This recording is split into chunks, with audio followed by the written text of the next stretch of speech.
আমার ছেলে কালকে সন্ধেবেলা পড়তে যাওয়ার সময় একটু চিকেন কিমা কিনে নিয়ে এসেছিল। বলল, মা এটা দিয়ে পাকোড়া বানিয়ে দেবে। তো আমি কিমা দিয়ে পাকোড়া এই প্রথম হয়তো বানাচ্ছি। কিমাগুলো ভালো করে জল দিয়ে ধুয়ে নিলাম।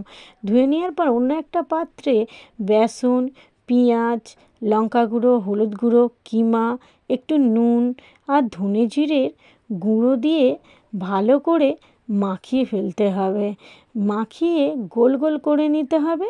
সেই জন্য আমি ভালো করে মাখিয়ে ফেললাম সব কিছু দিয়ে।